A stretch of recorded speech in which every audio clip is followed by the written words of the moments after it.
I am so sorry for the past. Billionaire's car broke down on a lonely road rescued by the man who once broke her heart. What happened next changed everything. They say you can't go home again. They say the past is a place you visit, not a place you return to. They say that some bridges, once burned, can never be rebuilt. William Nellie had believed all of these things, until the night her $200,000 car broke down on the loneliest road in Pennsylvania, and the only person who stopped to help was the man who taught her that love could break you more completely than any business failure ever could. This is the story of what happens when fate refuses to let go, when the universe insists on second chances, and when two broken hearts must decide if they have the courage to be whole again. This is a story about second chances, the courage to forgive, the strength to be vulnerable, and the transformative power of a love that refuses to be forgotten. Before we begin the beautiful story, please subscribe, it's free, and it makes my day 100% better. Also like and comment where you're watching from. I would be glad to know this story goes as far as Canada, all of the United States of America, Australia, Africa, and even the United Kingdom. So let me know where you're watching from on comment section. I pray may the good God Almighty bless and preserve you all and your family. Amen. Let's begin. The autumn sun was dying behind the Pennsylvania hills, painting the sky in shades of amber and crimson that would have been beautiful if William Nellie had been in any state to appreciate them. Instead, she sat in her disabled Audi, watching steam rise from under the hood like accusations, her perfectly manicured hands gripping the steering wheel with enough force to make her knuckles white. Of course, she muttered to herself, her voice sharp with frustration. Of course this would happen today. Today had already been a disaster. The merger with Tecton Industries, the deal she'd been negotiating for 8 months, the acquisition that would have positioned Nellie Tech as the dominant player in artificial intelligence development, had collapsed in spectacular fashion. Marcus Thornton, her chief rival and the closest thing she had to a nemesis, had swooped in with a counteroffer that her target company couldn't refuse. 8 months of work, hundreds of hours of negotiations, millions in preparation costs, all obliterated in a single morning. She'd left the final meeting in Manhattan with her composure intact, her expression revealing nothing, her reputation as the Ice Queen of Silicon Valley firmly reinforced. But inside, she was screaming. So she'd done what she always did when the pressure threatened to crack her carefully constructed facade. She'd gotten in her car and driven. No destination, no plan, just driving. Away from the city, away from the pitying looks of her executive team, away from the gleeful speculation of the business press that would spend the next week analyzing her rare failure. She'd driven through New Jersey, into Pennsylvania, onto progressively smaller roads until she found herself on this 2-lane highway that cut through farmland and forest like a scar. That's when the warning lights had started flashing. William Nellie, who had built a billion-dollar company from a college dorm room, who had been featured on the cover of Forbes, Time, and Fortune, who had delivered a TED Talk that had garnered 40 million views, was completely helpless against a failing fuel pump and a fried computer system. Her phone showed 1 bar of signal, not enough to load her rideshare apps, barely enough to make a call. Her location services were confused, placing her somewhere between middle of nowhere and you're screwed. The sun was setting fast, and the temperature was dropping with it. She tried calling her assistant, Marcus, not the rival, her assistant Marcus Chen, but the call wouldn't connect. She tried her head of security. Same result. She even tried her mother, something she hadn't done in 6 months, but the call dropped after 1 ring. Damn it, she hissed, resisting the urge to throw her phone against the dashboard. That would be childish. William Nellie didn't do childish. William Nellie didn't do helpless. William Nellie didn't do vulnerable. Except apparently, on this particular October evening, William Nellie did all of those things. She was reaching for her phone to try one more time when she saw headlights approaching from behind. A pickup truck, old and weathered, slowing as it neared her disabled vehicle. Her city-trained instincts went on high alert. A woman alone on an empty road, stranger approaching, the opening scene of 100 horror stories. But desperation outweighed caution. She stepped out of her car, straightening her Armani blazer, arranging her features into the cool, confident expression that had intimidated countless business adversaries. If this was a threat, she'd handle it the way she handled everything, with intelligence, composure, and absolute refusal to show fear. The pickup pulled onto the shoulder behind her car. The driver's door opened, and a man stepped out. Tall, maybe 6'2", broad shoulders under a worn flannel shirt, dark hair that looked like it hadn't seen a barber in a few months, jeans with actual dirt on them, not designer distressed, but the real thing. Work boots, hands that looked like they knew what hard labor meant. Everything about him screamed working class, rural, uncomplicated, everything that William's world was not. He moved with easy confidence toward her, and something in his gait tickled the edges of her memory. Then he stepped into the light of her car's emergency flashes, and William's heart stopped. "Car trouble?" he asked, his voice deeper than she remembered but unmistakable. William couldn't breathe, couldn't speak, couldn't do anything but stare at the face that had haunted her dreams and nightmares for 12 years. Larry Stone. The man froze mid-step, recognition dawning across his features like sunrise. His easy confidence evaporated, replaced by something that looked like shock, hope, and pain all colliding at once. "Billy," he whispered, using the nickname that no one had called her in over a decade. Billy Nellie. She hated that name now, had left it behind along with everything else from her past. She was William now, professional, powerful, untouchable. But hearing it in his voice, after all these years, sent her 12 years back in time to when she'd been a different person entirely.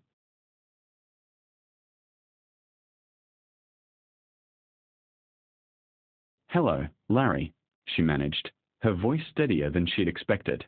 "It's been a while." A while. 12 years, 3 months, and 16 days. Not that she was counting. Larry seemed frozen, his eyes scanning her face like he was trying to reconcile his memories with the woman standing before him. She knew what he was seeing. The girl he'd known had worn thrift store clothes and drugstore makeup. This woman wore designer labels and carried a handbag that cost more than his truck. The girl had been soft, open, easy to read. This woman was polished, guarded, unreadable. "Yeah," he finally said, his voice rough. "A while." The silence stretched between them, 12 years of unsaid things filling the space. William felt the old anger rising, mixing with emotions she'd thought she'd buried so deep they could never resurface. But here they were, raw and fresh as if no time had passed at all. "So," Larry said, breaking the silence, "you need help with your car." Right. The car. The reason they were standing on this road together. Not fate, not destiny, not the universe's cruel sense of humor, just mechanical failure and cosmic coincidence. "Yes," William said, grateful to have something concrete to focus on. "It overheated about 10 minutes ago. Warning lights, steam, the works. I'm assuming it's not something I can fix with a YouTube tutorial." A ghost of a smile crossed Larry's face, the same smile that used to make her heart skip before she'd taught her heart to be more disciplined. "Probably not. Mind if I take a look?" She gestured toward the hood, stepping aside as he approached. He popped the hood with practiced ease, and steam billowed out. William watched as he leaned in, his movements confident and efficient, the movements of someone who'd spent years doing exactly this kind of work. "When was the last time you had your coolant checked?" he asked, not looking up from the engine. "I have people for that," William replied automatically, then winced at how that sounded. Pretentious. Disconnected. Exactly the kind of thing the girl she used to be would have hated. But Larry just nodded, still focused on the engine. "Well, your people missed something. You've got a leak in your cooling system, and it looks like your fuel pump is failing too. This car's not going anywhere tonight. Can you fix it?" "Here." "No. I'd need parts, proper tools, a lift. I can tow it to my shop, work on it tomorrow."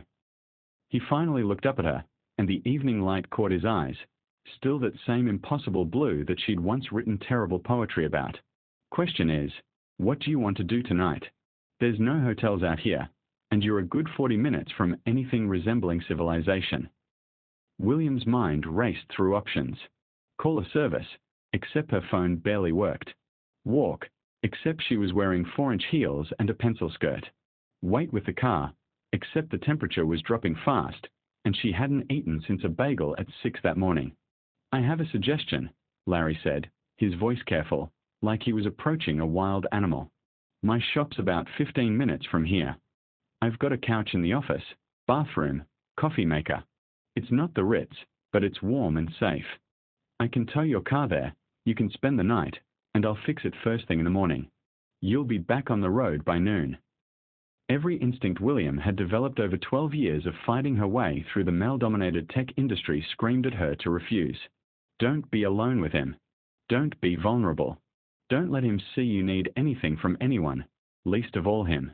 But her practical side, the side that had built a billion-dollar company by knowing when to take calculated risks, looked at the darkening sky, the empty road, the useless cell phone, and did the math. Fine, she said. But I'm paying you. Standard towing fee, standard labor rate, standard parts markup. This is a business transaction, nothing more. Something flickered in Larry's eyes. Hurt, maybe, or disappointment, but he nodded. Sure. Business transaction. Let me get my truck positioned. As he walked back to his vehicle, William wrapped her arms around herself against the cold and wondered what cosmic joke had led her to this moment. Of all the roads in America, she'd broken down on this one. Of all the people who could have stopped, it was him. The girl she used to be would have called it fate. The woman she'd become called it a statistical improbability. But whatever it was called, William Nellie was about to spend the night 15 minutes away from Larry Stone for the first time in 12 years. And she had no idea if her carefully constructed defenses were strong enough to survive it.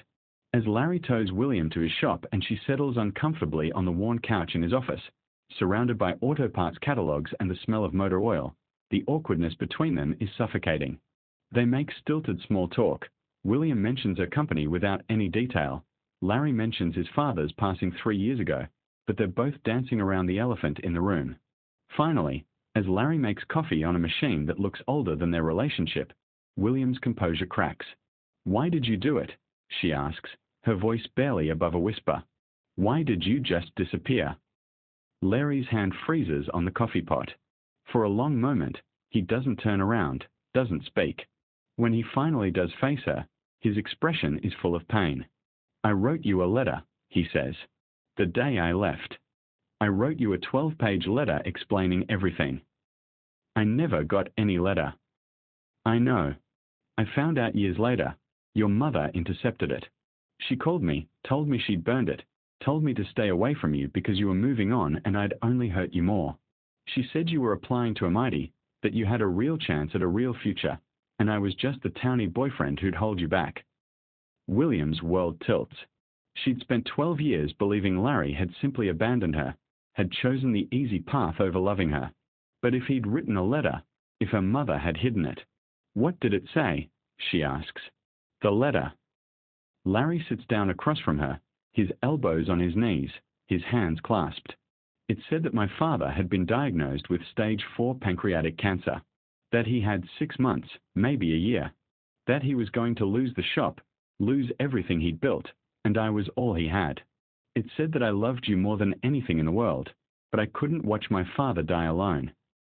Tears burn William's eyes, the first tears she's allowed herself in years. I would have understood. I would have stayed. We could have figured it out together. I know.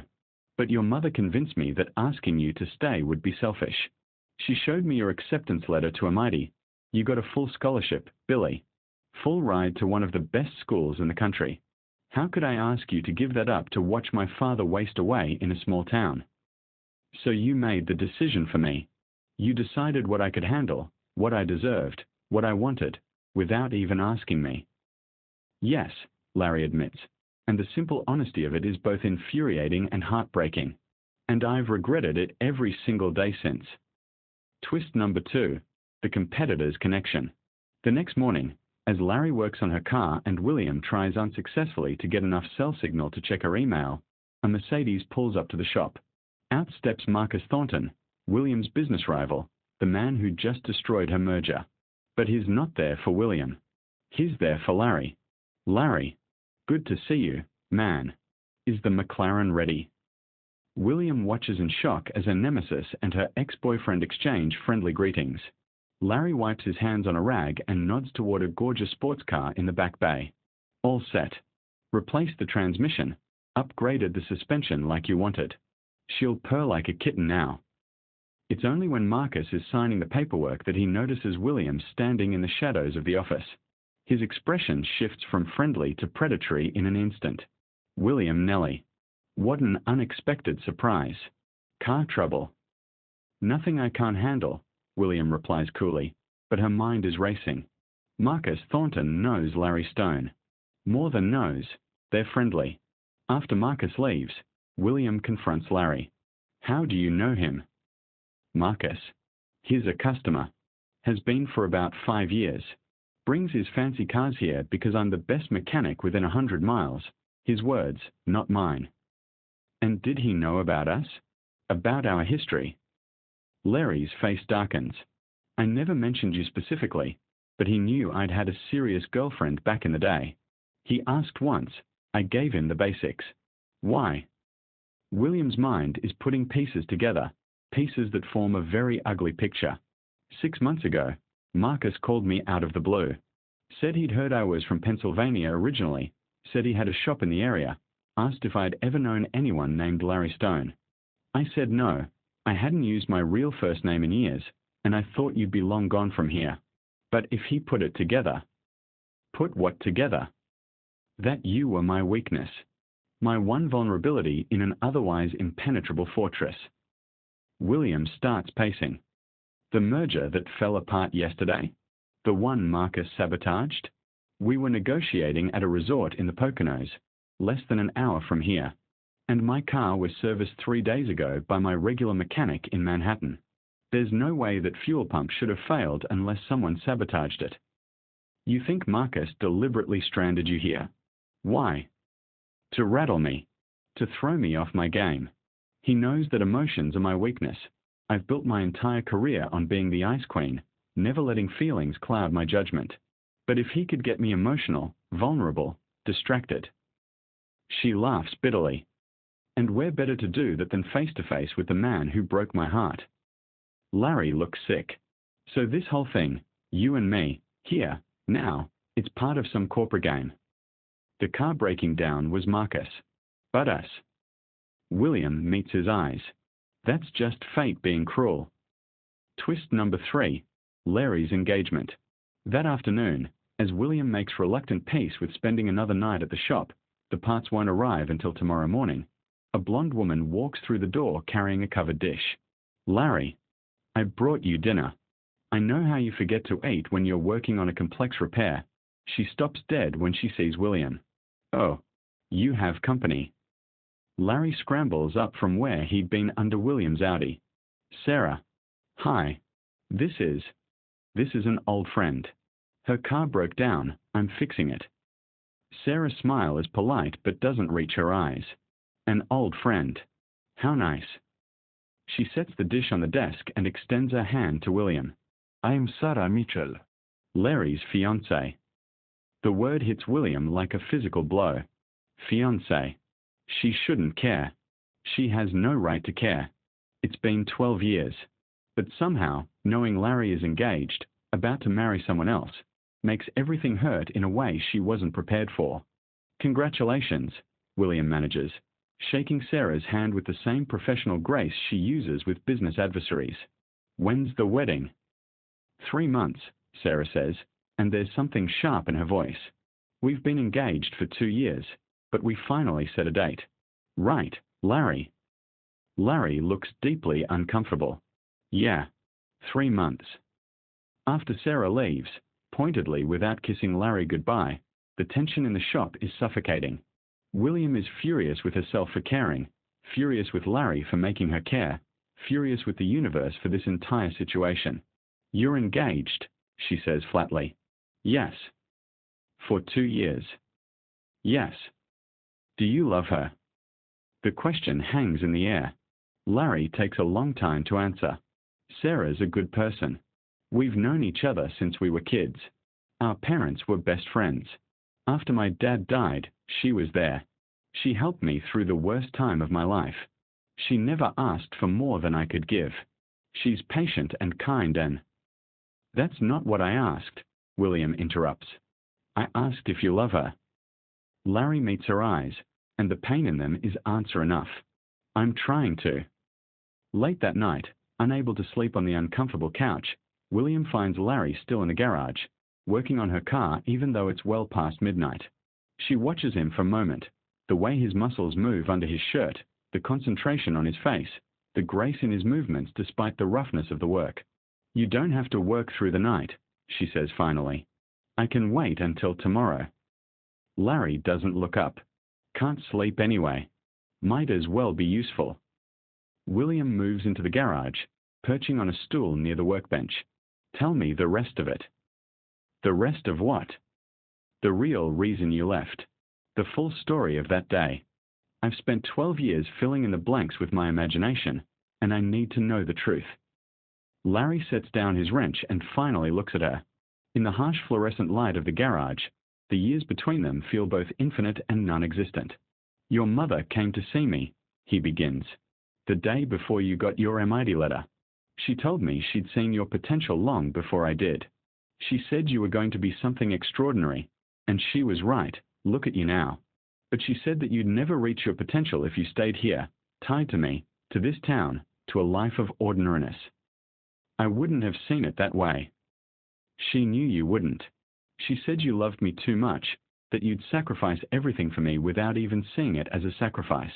And she was right about that too, wasn't she?" William wants to argue, but she can't. At 20, she would have given up MIT without a second thought if Larry had asked her to. "She offered me money," Larry continues, his voice rough. "Said she'd pay for my dad's treatment, the expensive kind, the kind that wasn't covered by insurance, the experimental treatments that might have given him more time. All I had to do was break up with you and stay away. You took it." "It's not a question." "No. I told her to go to hell. But then..." He runs a hand through his hair. "Then my dad sat me down. He'd overheard the whole thing. And he made me promise that I'd let you go. He said he wasn't going to die knowing he'd trapped me here, knowing I'd trapped you. He said the best thing I could do for everyone was walk away. So you did." "So I did. I broke up with you in the parking lot of the diner. Do you remember?" William remembers. She remembers every detail.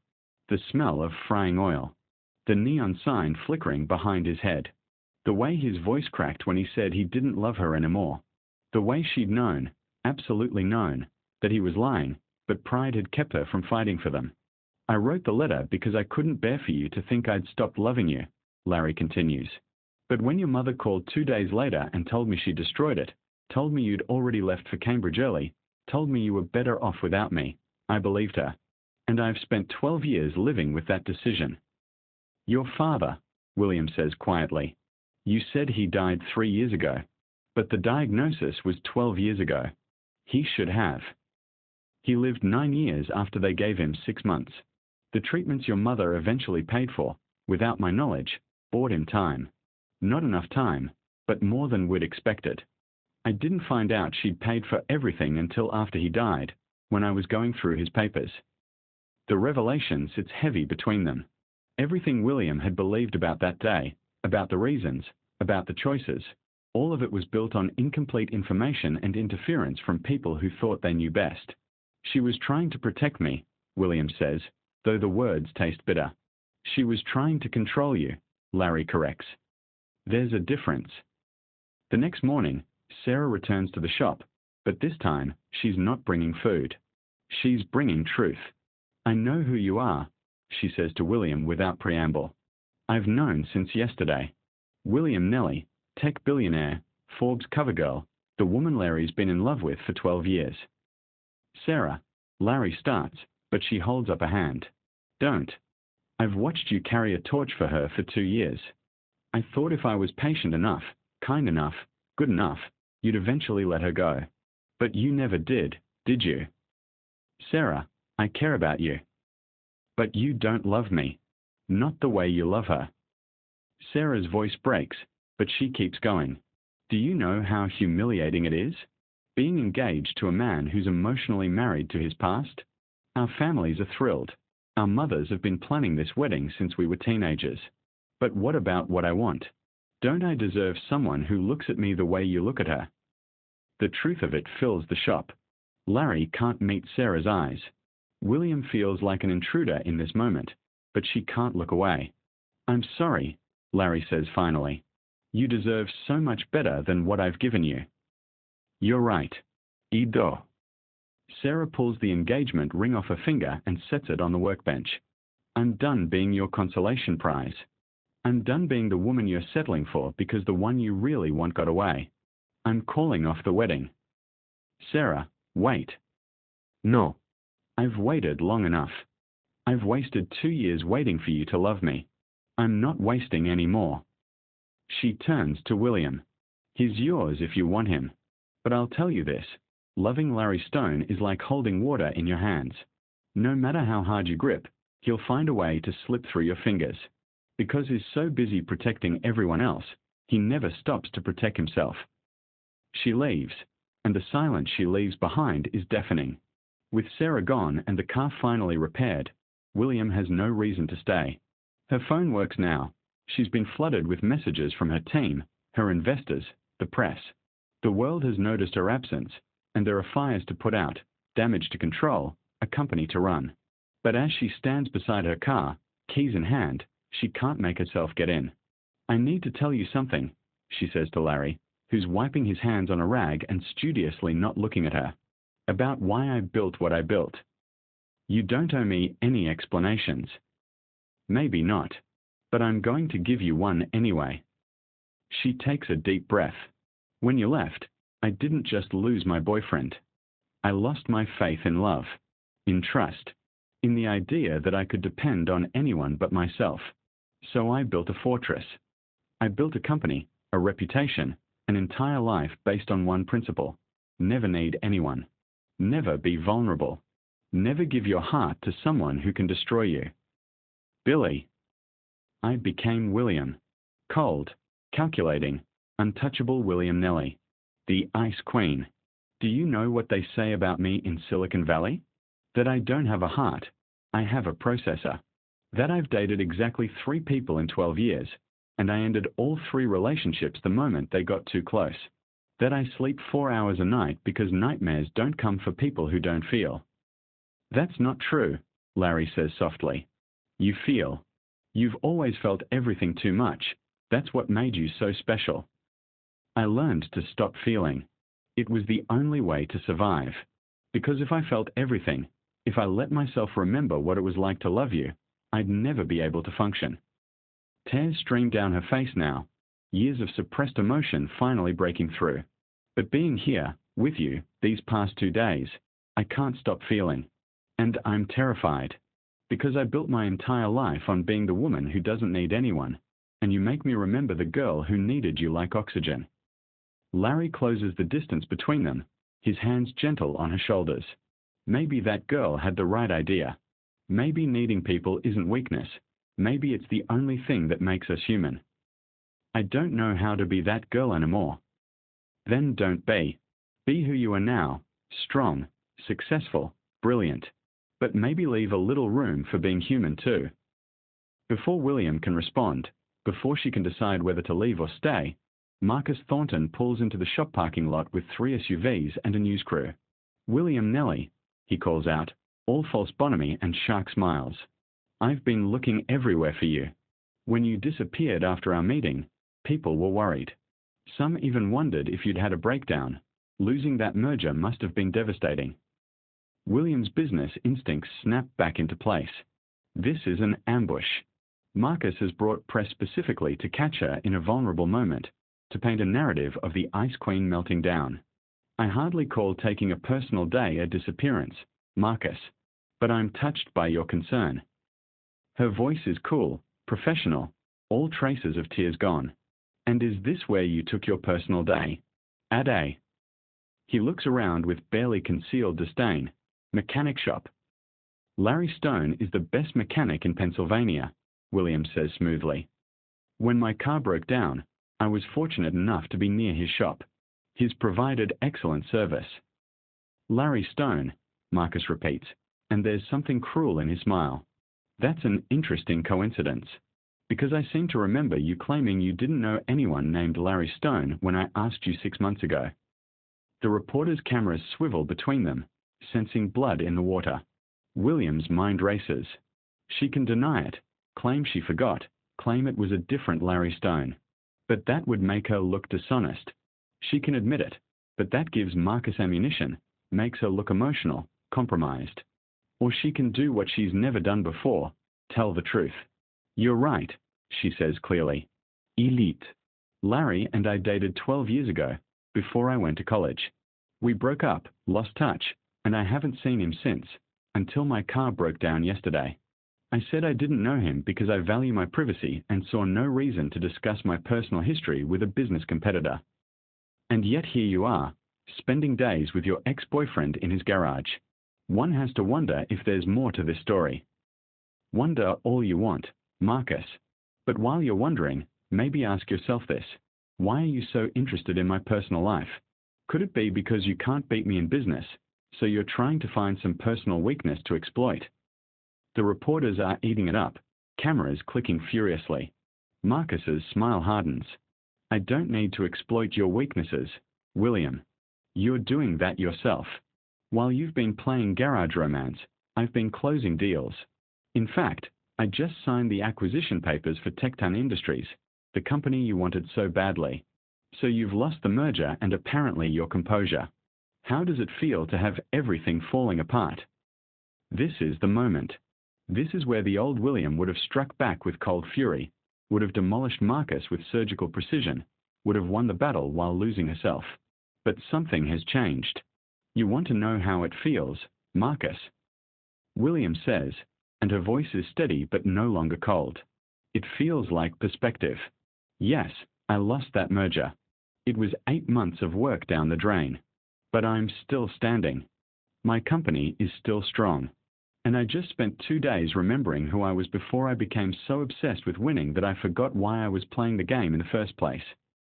She turns to Larry, who's been watching the entire exchange with growing understanding. I built my company because I wanted to prove that I didn't need anyone, that I could succeed alone. But you know what? I don't want to be alone anymore. I don't want to be the Ice Queen. I want to be human. I want to feel things. And if that makes me vulnerable, if that makes me weak in your eyes, then I'll be vulnerable. Because I'm tired of winning at the cost of everything that actually matters. The silence is absolute. The reporters are practically vibrating with excitement. This is the story of the year. Ice Queen melts down. Billionaire chooses love over business. The headlines write themselves. But William doesn't care. She looks at Larry and says the words she should have said 12 years ago. I love you. I've loved you since I was 20 years old, and I never stopped. I built an empire trying to forget you, trying to prove I didn't need you, trying to become someone who couldn't be hurt. But I don't want to be that person anymore. I want to be the person who loves you, messily, imperfectly, completely. Larry stares at her like she's just spoken a language he doesn't understand. Behind him, the reporters are going crazy. Marcus looks like he's swallowed something sour. This didn't go according to his plan at all. Billy, Larry says, and his voice is rough with emotion. You can't just. You have a company. A life. You live in Manhattan. I live in the middle of nowhere, Pennsylvania. You wear designer clothes and close billion-dollar deals. I have motor oil under my fingernails. How would this even work? I don't know, William admits. I don't have a plan. I don't have a strategy. For the first time in 12 years, I'm doing something without calculating all the angles. I'm just feeling and hoping that's enough. What about your company? I have excellent people running it. I can work remotely. Or I can open an East Coast office here. Or I can split my time. I don't have all the answers, Larry. I just know that I'm done running from the one thing that ever made me feel whole. And what if we try this and it doesn't work? What if 12 years apart has made us into people who can't fit together anymore? Then at least we'll know we tried. I've spent 12 years wondering what if. I don't want to spend the next 12 the same way. Larry looks at her, really looks at her, seeing both the girl she was and the woman she's become. I broke up with Sarah. Larry looks at her, really looks at her, seeing both the girl she was and the woman she's become. I broke up with Sarah this morning, he says quietly. before you said any of this. I broke it off because I realized that marrying her would be the second biggest mistake of my life. What was the first? Letting you go 12 years ago. The reporters gasp. Marcus mutters a curse. And William Nelly, billionaire CEO and ice queen of Silicon Valley, did something she hasn't done in public in over a decade. She laughs. Not a polite chuckle or a professional smile, but a real, genuine, joyful laugh. There's a long silence on the other end of the line. I knew, Eleanor finally says.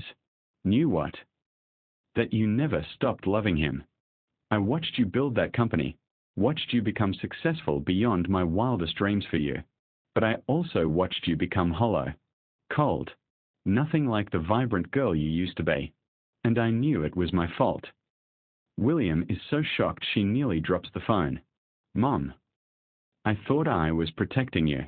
When I intercepted that letter, when I convinced him to leave, when I paid for his father's treatments without telling you, I genuinely believed I was giving you the chance at a better life. But I see now that I took away your choice. And I'm sorry. Tears streamed down William's face.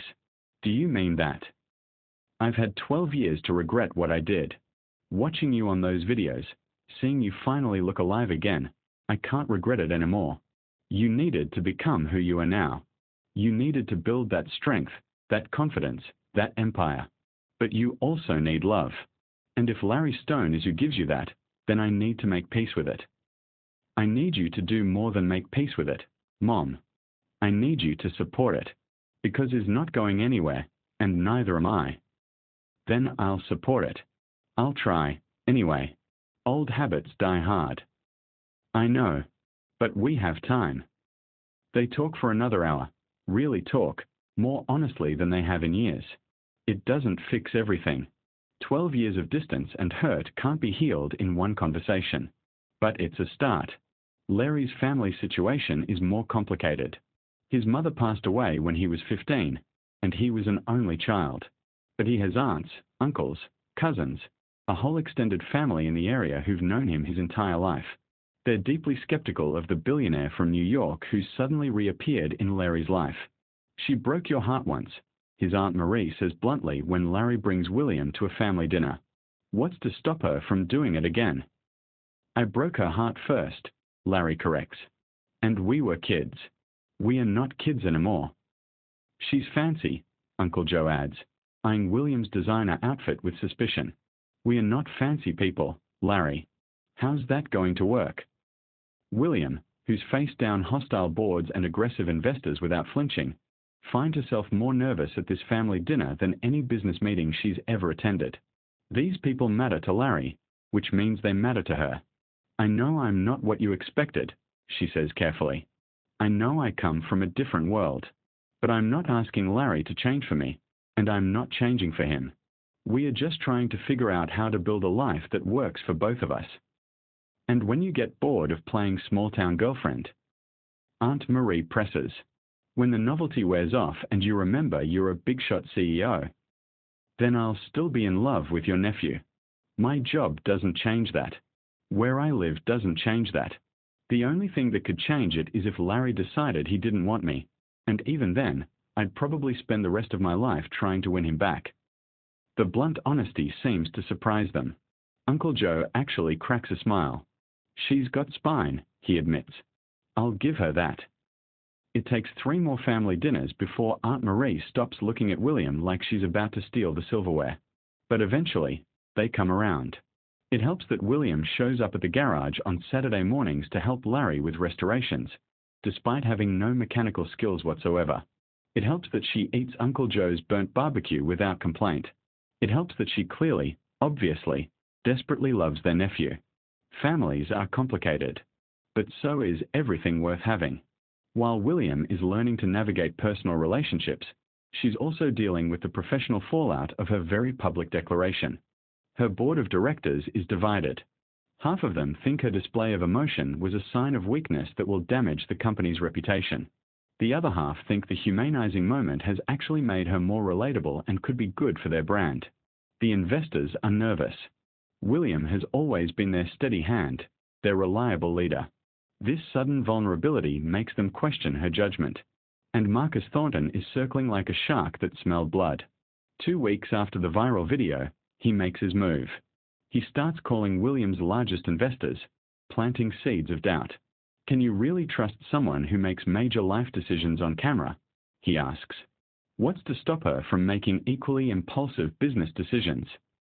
She's clearly emotionally compromised, he suggests. Maybe it's time for new leadership at Nelly Tech. I'm not trying to take over, he lies smoothly. I'm just concerned about the stability of a company that's so dependent on one person, especially when that person seems to be having some kind of breakdown. William finds out about Marcus's campaign from her CFO, David Chen, no relation to her assistant Marcus Chen, which causes endless confusion. He's good, David admits during an emergency strategy session. He's not saying anything actionable, nothing you could sue him for. He's just asking questions, raising concerns, making people nervous. So what do we do? Asks Jennifer Park, her head of operations. William sits back in her chair, thinking. The old William would have gone nuclear, would have leaked damaging information about Marcus, would have used her connections to freeze him out of deals, would have fought fire with fire until one of them burned.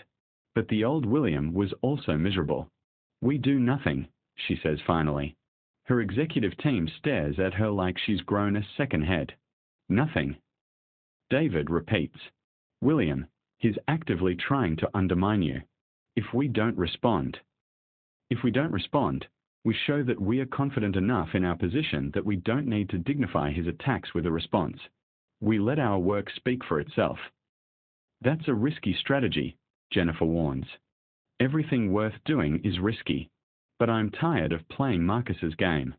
I'm tired of letting him dictate my choices. So we're going to do what we do best.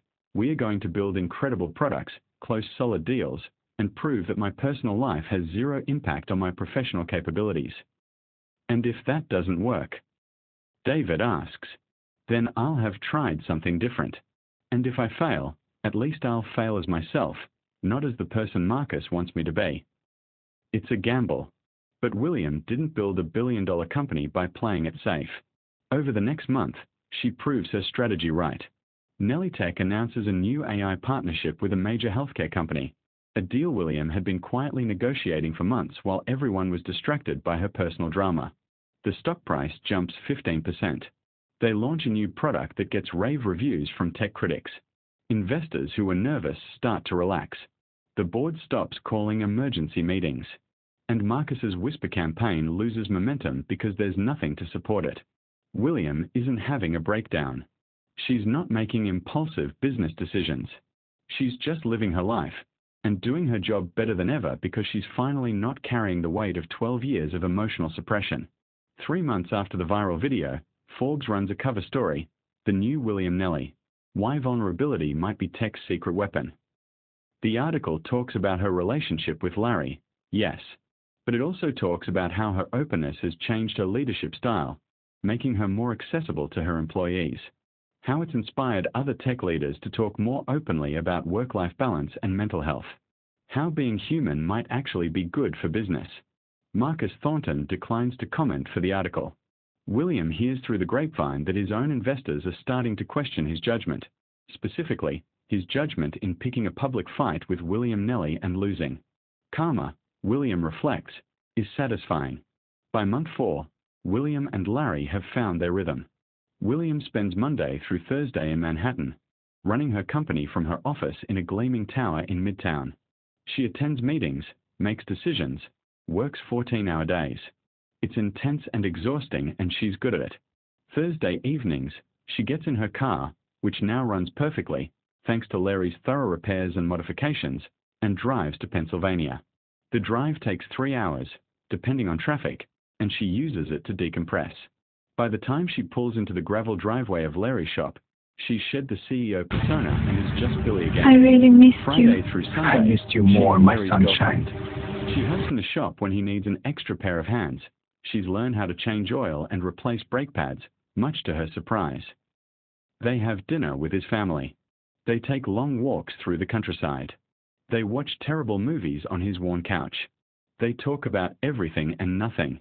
It's not perfect. There are nights when William gets called back to the city for emergencies.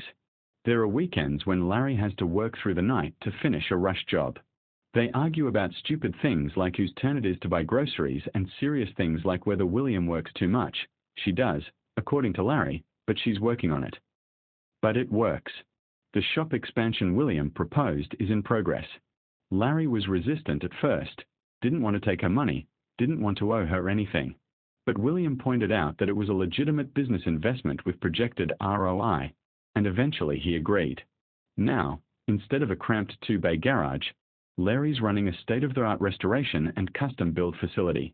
He's hired 3 employees, local guys who needed work and had mechanical aptitude. He's taking on high-end classic car restorations, custom builds for wealthy clients, several of whom are William's business contacts, and still doing regular repairs for local customers. He's busier than ever, more successful than he dreamed. And he's happy. "You transformed my life," he tells William one Saturday night as they sit on the roof of the garage, watching the stars. "You transformed mine first," she replies. "I just took 12 years to realize it." Do you regret those 12 years? It's a question she's asked herself many times. I regret losing you. I don't regret what I built. I think I needed to become this version of myself, strong, independent, successful, before I could come back to you as an equal instead of as someone who needed you to complete her. You never needed me to complete you, Billy. You were always whole. Maybe, but I didn't feel whole. And I think that matters. They sit in comfortable silence, and William realizes this is what she's been missing for 12 years. Not just Larry specifically, but this feeling. Peace. Contentment. The sense that she's exactly where she's supposed to be. But not everything is solved by love and good intentions. 6 months into their rekindled relationship, cracks start to show. William struggles with the fundamental difference in their lifestyles. She's used to high-stakes meetings, international travel, sophisticated social events. Larry's idea of a fancy night out is the Italian restaurant in town that has tablecloths. "I'm not embarrassed by you," William insists after Larry declines to attend a charity gala with her. "I want you there." "I know. But, Billy, I'd be a fish out of water. You'd spend the whole night worried about me saying the wrong thing or using the wrong fork. It's not my world." "It could be, if you wanted it to be." "But I don't want it to be. I like my life. I like my shop, my town, my routines. I'm proud of what I've built, even if it's not a billion-dollar empire. Are you saying that's not enough?" "I'm saying that relationships require compromise. I'm compromising by spending half my week here. Can't you compromise by occasionally joining me for the important things in my world?" Is that what this is? Compromise? Or are you trying to turn me into someone who fits better in your life? It's their first serious fight, and it ends with William driving back to Manhattan 3 hours early and Larry throwing a wrench across his garage in frustration. They don't talk for 2 days. 2 days in which William throws herself into work and Larry buries himself in rebuilding a 1967 Mustang. 2 days in which they both wonder if they've made a terrible mistake. It's Larry who breaks first. He shows up at William's office on Wednesday afternoon, looking completely out of place among the glass and steel and expensive suits. "I'll go to your gala," he says without preamble, "and any other event that matters to you. Because you're right, relationships do require compromise. But I need you to understand that I'm never going to be comfortable in that world. I'm always going to be the mechanic in a rented tux. And you need to decide if you're okay with that." William looks at him, this man who drove 3 hours to apologize, who's standing in her gleaming office with motor oil still under his fingernails, who loves her enough to be uncomfortable for her. "I need to decide if I'm okay with dating someone who's genuine and honest and doesn't care about impressing anyone," she says. "Yeah, I think I can live with that." They kiss in her office, and her assistant discreetly closes the door. But the conversation lingers, because it's not really about galas or social events. It's about the fundamental question of whether two people from such different worlds can truly build a life together. William's friends from her old world, the tech executives, the venture capitalists, the entrepreneurs, don't understand her relationship with Larry. They're polite, but she can see the confusion in their eyes. Why would William Nellie, who could have anyone, choose a small-town mechanic? Larry's friends, The locals who've known him his entire life are equally baffled. Why would Larry Stone, who could have a simple, uncomplicated life, choose someone whose existence is the opposite of simple? Neither of them has a good answer except, because we love each other. And for a while, that's enough. 8 months into their second chance, Larry asks William to marry him. He doesn't do it at a fancy restaurant or with an elaborate plan. He does it on a Tuesday night, in his garage, while they're both covered in grease from working on a vintage Corvette. "Marry me," he says suddenly, looking up from the engine block. William blinks. "What?" "Marry me. I know it's complicated. I know we are still figuring things out. I know there are a million reasons why it's too soon or too impractical or too risky. But I also know that I've loved you for 13 years, 12 of them from a distance, and I don't want to waste any more time. So marry me." "Larry, that's not how proposals work. Where's the ring? The romantic speech? I don't need any of that. I just need you to say yes." William looks at him, really looks at him. This man who knows her better than anyone, who's seen her at her worst and her best and loves all of it, who makes her laugh and makes her crazy and makes her feel like herself.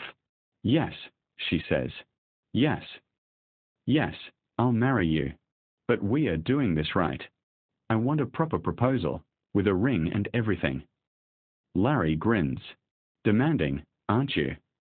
I'm a billionaire CEO. I have standards." 3 days later, Larry takes her to the diner where he broke up with her 12 years ago.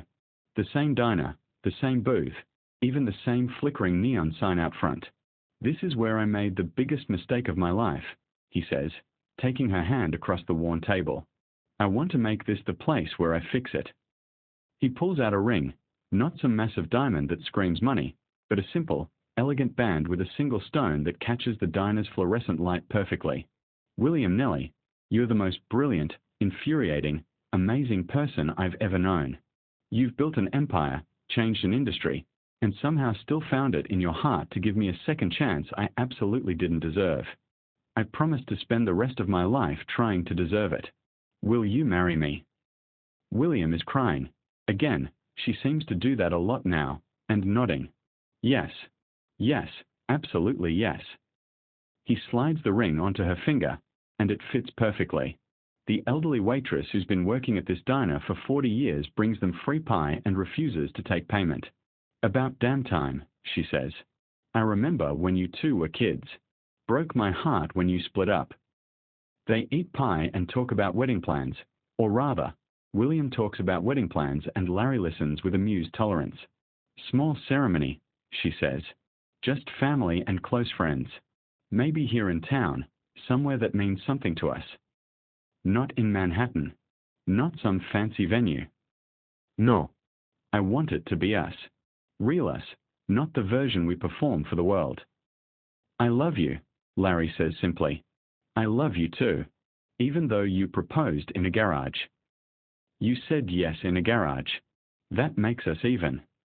They laugh, and the years between them, the pain, the separation, the different paths, feel like they're finally, truly behind them. 2 months before the wedding, William's assistant Marcus Chen organizes a bachelor party for Larry. It's not the typical bachelor party, no strip clubs or Vegas excess. Instead, it's a low-key gathering at a local bar with Larry's employees, his cousins, Uncle Joe, and a few of William's male colleagues from the tech world who've flown in for the occasion.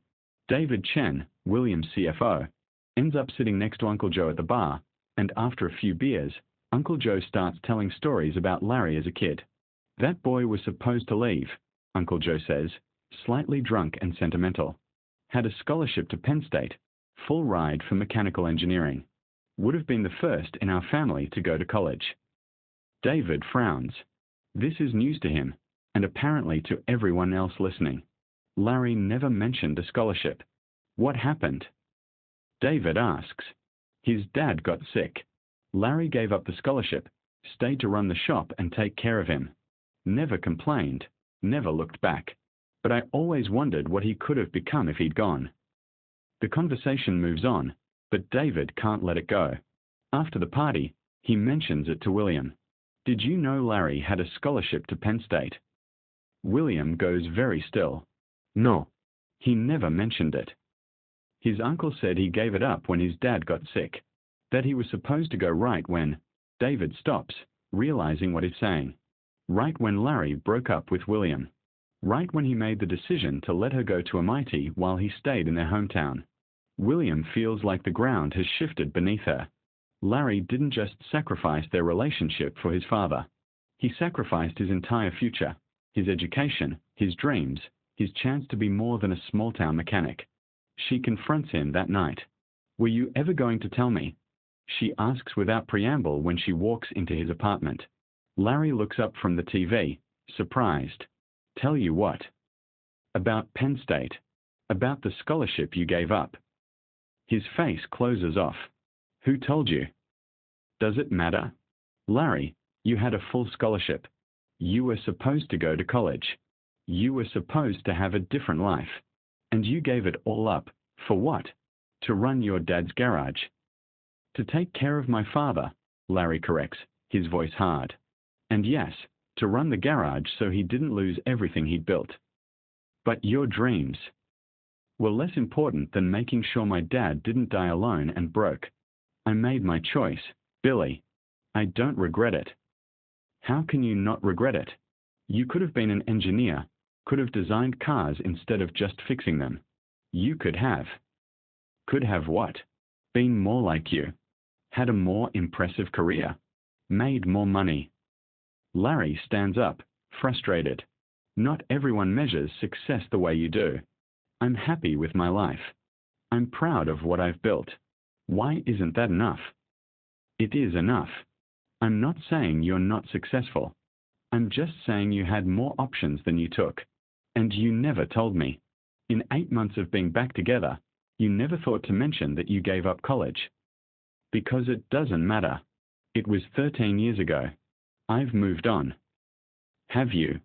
Or are you still making the same sacrifices, still putting everyone else first, still refusing to want more for yourself?" "This isn't about me," Larry says. "This is about you feeling guilty. You got to go to MIT, build your empire, become everything you wanted to be. And you just found out I didn't get the same. So now you're trying to retroactively fix it or feel bad about it or something. That's not fair. Isn't it? Billy, I don't need you to rescue me or pity me or feel guilty about my choices. I need you to respect them. I chose to stay. I chose this life. And I'd choose it again, because it led me back to you." The fight ends inconclusively, with both of them frustrated and hurt.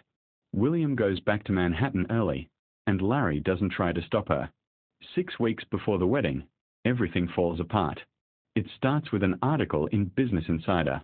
Someone has leaked details about William and Larry's relationship to the press.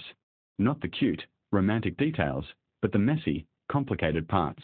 The article suggests that William is slumming with Larry, that their relationship is more publicity stunt than genuine love, that William is using Larry to humanize her brand.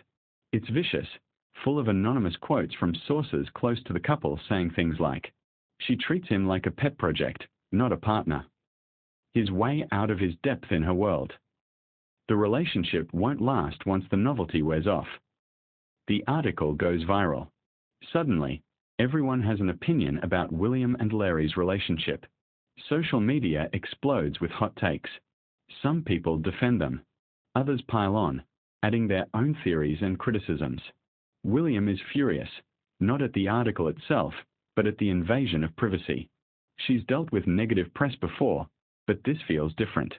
This isn't attacking her business acumen or her decisions as CEO. This is attacking the most personal, vulnerable part of her life. She wants to know who leaked the information. She wants to sue Business Insider for defamation. She wants to fight back with everything she has. Larry, meanwhile, withdraws. He stops answering William's calls. When she drives to Pennsylvania to see him, he's cold and distant. "Maybe they're right," he says finally, standing in his garage with his arms crossed. "Right about what?" "About us. About this being a mistake. Billy, look at us. We come from completely different worlds. You're constantly defending our relationship, constantly fighting battles, constantly trying to make this work. Maybe it's time to admit it's not going to. You're giving up? Just like that? Because of some article? It's not just the article. It's everything. The fights about whose world we are living in. The constant balancing act. The way you look at me sometimes like I'm something you need to fix or save. I don't want to be your project, Billy. I don't want to be the thing that proves you're human. I want to be your equal, and I'm starting to think that's impossible. You are my equal. Am I? Because from where I'm standing, it feels like you're the billionaire who condescends to visit her small-town boyfriend when she has time. Like I'm the side quest in your main story. William feels like she's been slapped. That's not true. That's not how I see you at all. But it's how everyone else sees us. And maybe they're seeing something we've been too stubborn to admit. So what are you saying? You want to call off the wedding? Larry's silence is answer enough. William drives back to Manhattan with tears streaming down her face, the engagement ring still on her finger but feeling heavier than it did that morning. 3 days after the fight, William's head of security, Jennifer Park, walks into her office with a tablet and a grim expression. We found out who leaked the story, she says without preamble. Who? Sarah Mitchell, Larry's ex-fiancée. William blinks. Sarah. But why would she? Apparently, she's been struggling since the breakup. Lost her job, her reputation in town took a hit because everyone blames her for driving Larry away. She was angry and wanted to hurt you both. So she sold her story to Business Insider, embellished it significantly with lies and half-truths, and made $50,000 in the process. William sits back in her chair, processing this. Sarah. It makes sense, in a horrible way.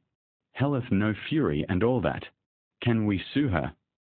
Probably. Some of what she said is demonstrably false. But, William, do you really want to? It'll just drag everything out, keep you in the news cycle, and make the situation worse. William knows Jennifer is right, but the injustice of it burns. Sarah lied, damaged their relationship, potentially destroyed their wedding, and might face no consequences. Does Larry know? She asks. I don't know. I came to you first.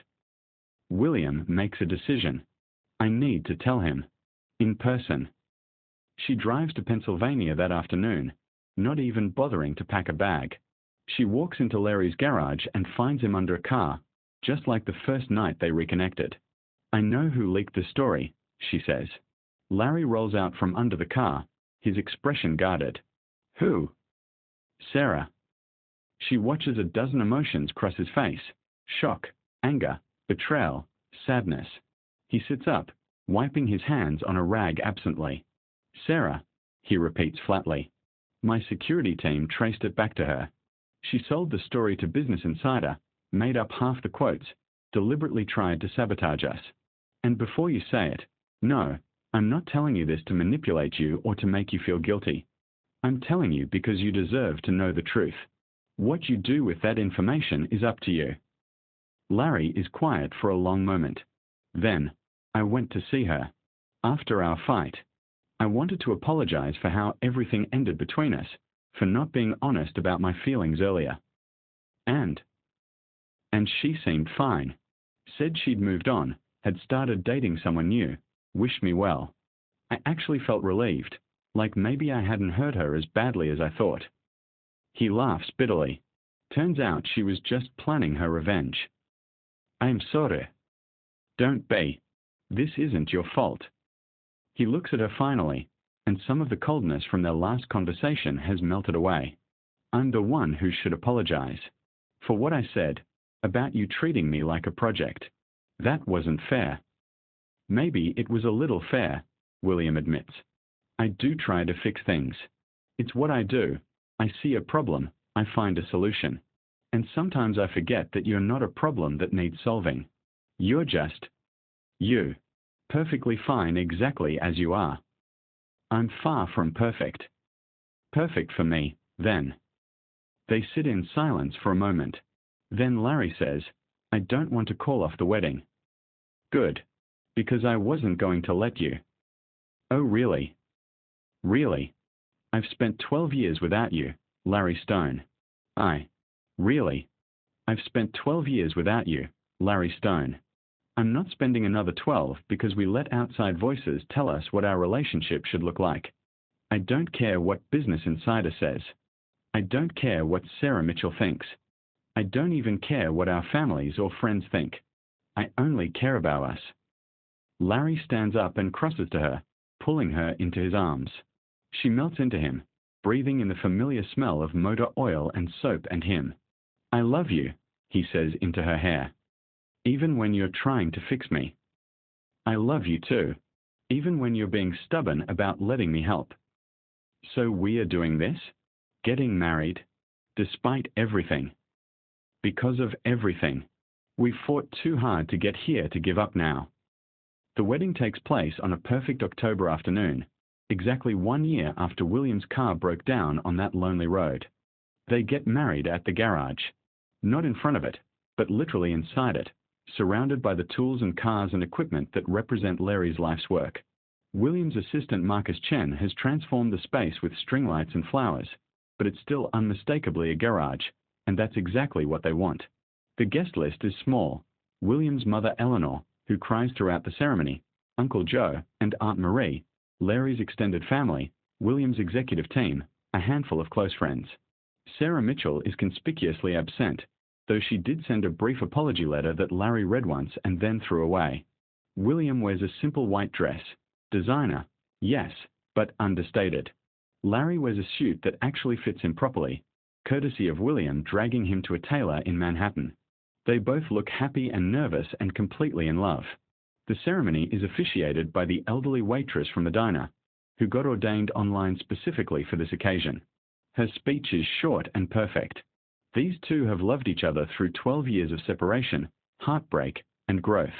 They've found their way back to each other against impossible odds. They've learned that love isn't about being from the same world. It's about being willing to build a new world together. So, by the power vested in me by the internet and the state of Pennsylvania, I now pronounce you husband and wife. Larry, kiss your bride before she changes her mind. Everyone laughs.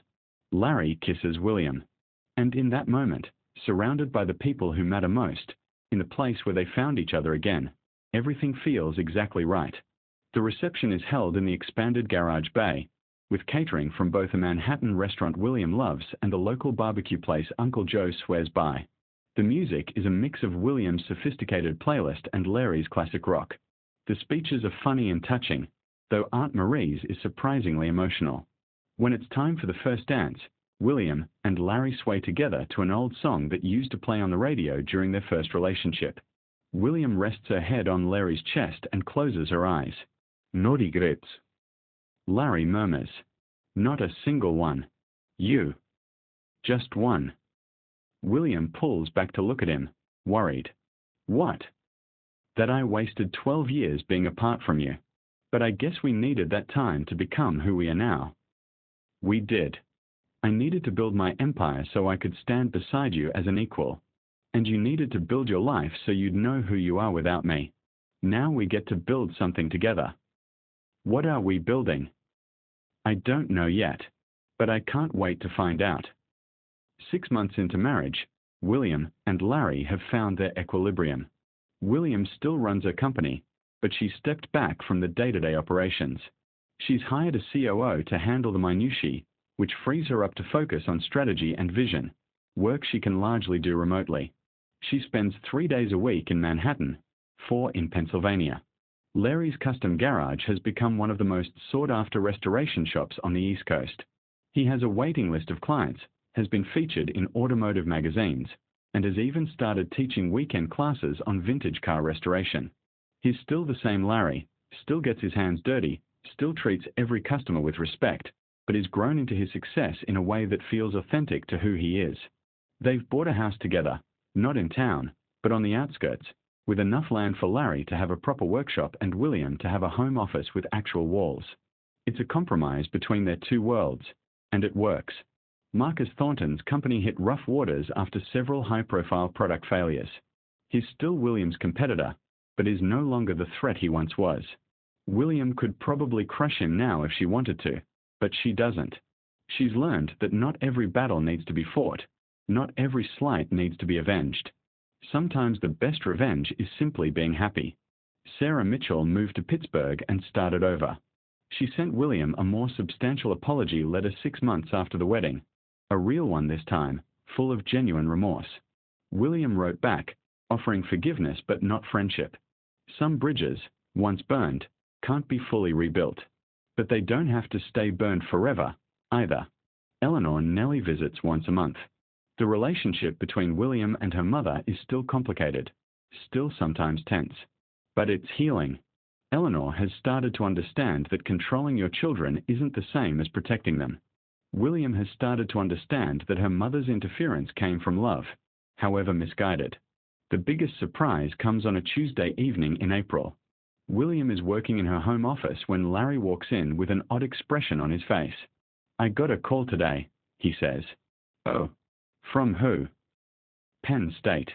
Apparently, they keep track of scholarship recipients who never enrolled.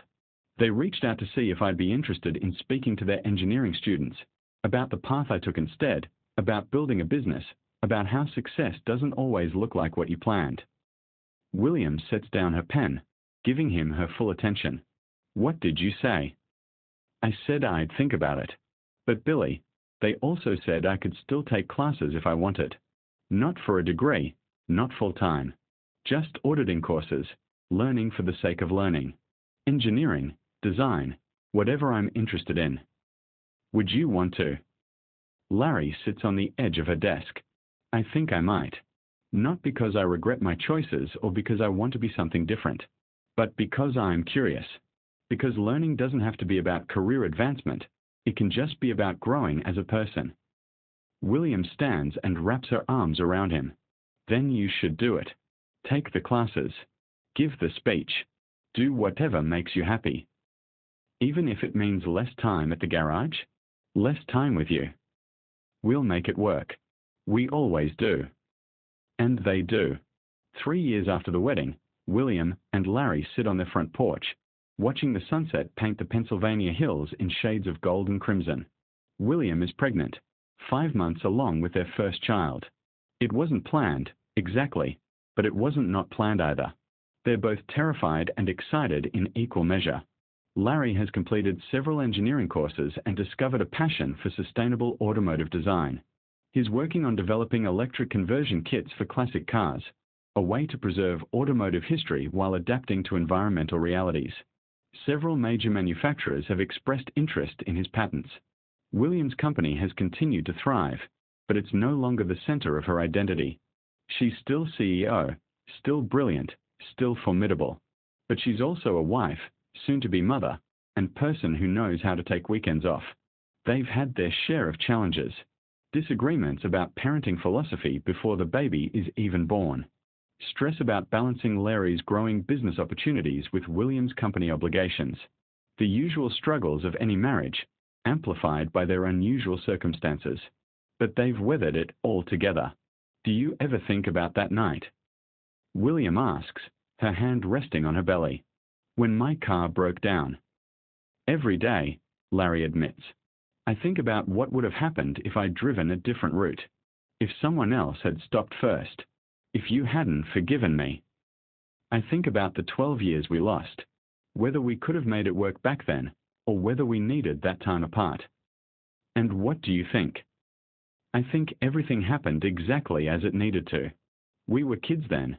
We would have loved each other, but we would have held each other back. You needed to become the man who could run his own business and still want to learn. I needed to become the woman who could build an empire and still be vulnerable. We needed to grow up separately so we could grow old together.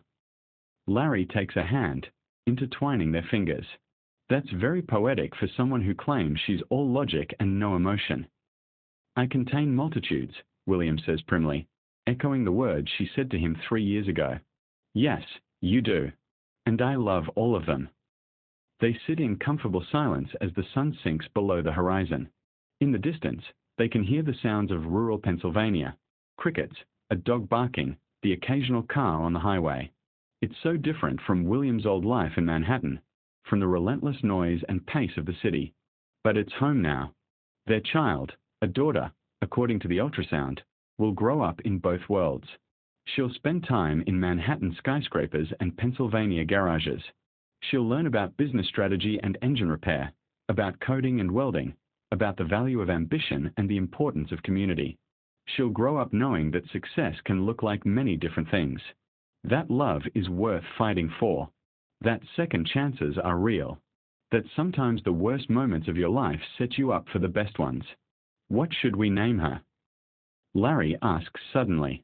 William has been thinking about this. Eleanor, she says. After my mother. Not because our relationship is perfect, but because she's trying. And because making mistakes doesn't mean you don't deserve to be on it.